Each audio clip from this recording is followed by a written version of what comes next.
கதைகளை கேட்க வந்திருக்கும் என் இனிய சொந்தங்களுக்கு அன்பு வணக்கம். நான் உங்கள் யமுனா. என்னுடைய கதைகள்லாம் உங்களுக்கு பிடிச்சிருந்தா லைக் பண்ணுங்க, உங்கள் ஃப்ரெண்ட்ஸ்க்கெலாம் ஷேர் பண்ணுங்க, சப்ஸ்கிரைப் பண்ணுங்க,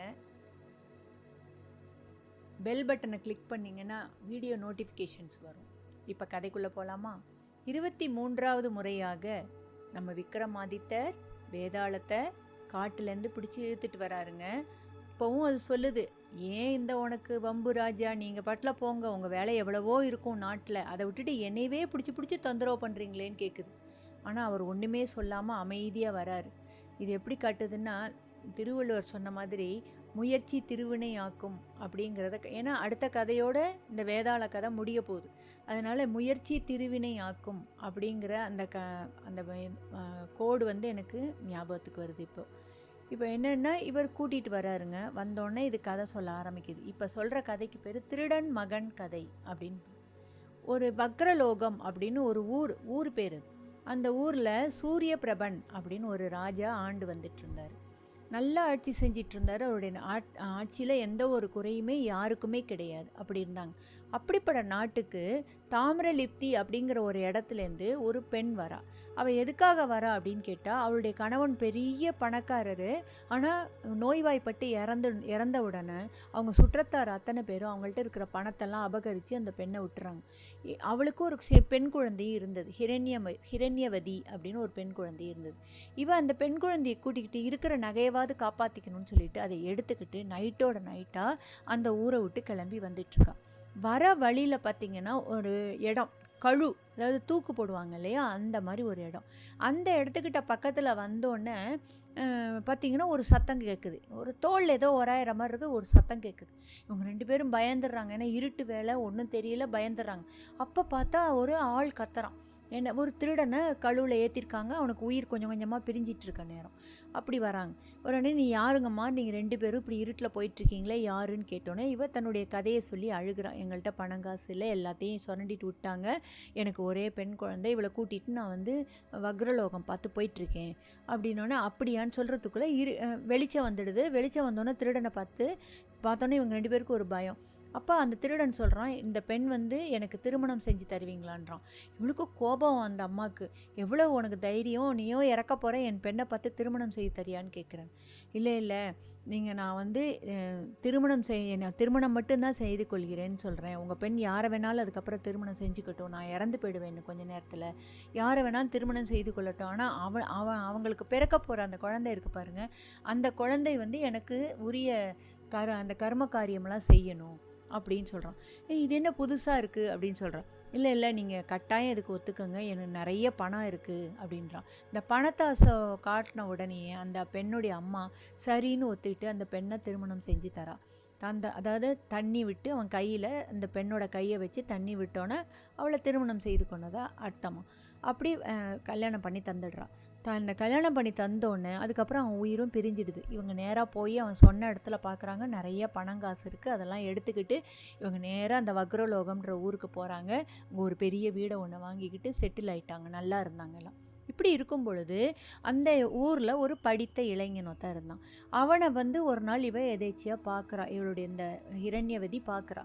பார்த்தோன்னே இவளுக்கு ரொம்ப ஆசையாக இருந்தது. ஆனால் அந்த இளைஞனுக்கு வேற ஒரு பெண் மேலே ஆசை. அந்த பெண் எப்படிப்பட்டவனா, பணத்தை ஆசை பிடிச்சவன். அவள் வந்து பணம்னே இருப்பாள்.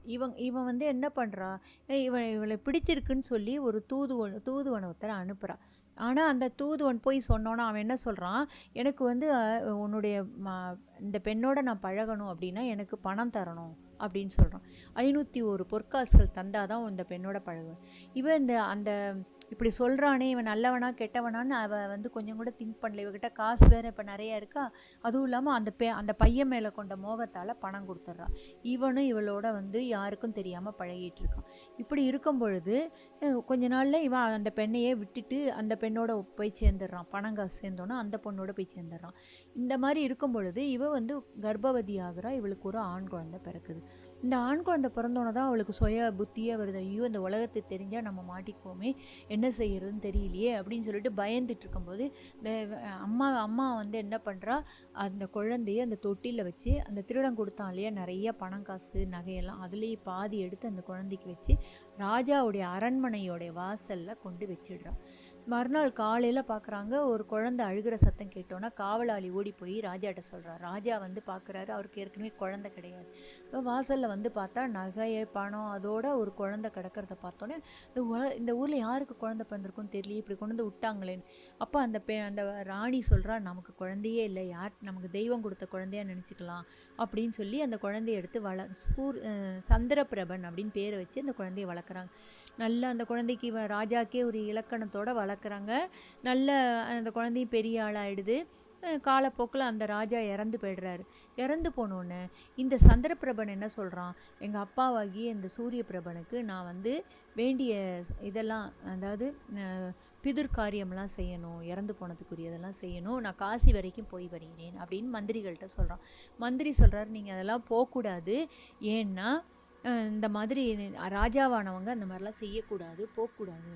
இல்லை நான் கட்டாயம் செய்வேன்னு சொல்லிட்டு இவன் நேராக போய் காசி இதில் போய் கங்கை கரையில் போய் கங்கையில் குளித்துட்டு வந்து அந்த உருண்டை அந்த சாதம் அந்த காக்காய்க்கு வைப்பாங்களே அதை எடுத்து அந்த கங்கையில் இப்படி தூக்கி போட போகிறான். போனால் ஒரு 3 கைகள் இப்படி தோணுதான். இவன் போடுற நேரத்தில் 3 கை அப்படி தூக்கிச்சான். ஒரு கையில் பார்த்திங்கன்னா கண்ணக்கோள்ன்றது திருடனோட இது, அந்த திருடன் வச்சுருப்பான் கண்ணக்கோள். அந்த கண்ணக்கோள் வந்து திருடனோட ஒரு கை வந்து திருடனோட கையா, இன்னொரு கை வந்து ஒரு சாதாரண ஆளோட கையாக தெரிஞ்சிச்சான். 3வது கை பார்த்திங்கன்னா ஒரு அரசனுடைய கையாக தெரிஞ்சுதான்.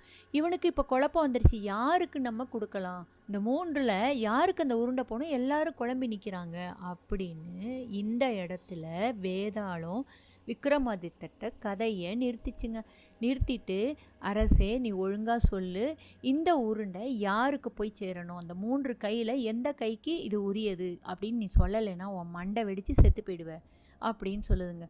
உடனே யோசிக்கவே இல்லை, மறு செகண்டே நம்ம விக்ரமாதித்தர் சொல்கிறாருங்க. என்ன சொல்கிறாருன்னா, இந்த உருண்டை அந்த திருடனுக்குரியது அப்படின்னு சொன்னான். எப்படி சொல்கிற அப்படின்னு கேட்டேன்னா, அந்த திருடனுடைய உதவியால் தான் இந்த பையனோட அம்மா வந்து அந்த இளைஞனை கல்யாணம் பண்ணிக்காமே அந்த குழந்தைய பெற்றுக்கிட்டா. அதே திருடனுடைய பணத்தினால தான் அந்த இளைஞனை வந்து குழந்தையாக இருக்கும் பொழுது அந்த பணத்தை வச்சு தான், அந்த பணத்தோடு சேர்த்து தான் அந்த அரசன் வந்து இந்த குழந்தைய வாங்கிக்கிட்டாரு. அதனால எல்லாருக்கும் அந்த பணத்தை வச்சு செலவு பண்ணி தான் அந்த குழந்தைய நல்லா கொண்டிருக்காங்க. உண்மையான உரிமை அப்படின்னு பார்த்தா இந்த திருடனுக்குத்தான் உரியது அப்படின்னு சொன்னோன்னே வந்து வேதாளத்துக்கு மிக்க சந்தோஷம். கரெக்டாக சொல்கிறீங்க நீங்கள், நான் வரேன்னு சொல்லிட்டு திரும்பி விருன்னு பறந்து முருங்கை மரத்துக்கே போயிடுச்சுங்க.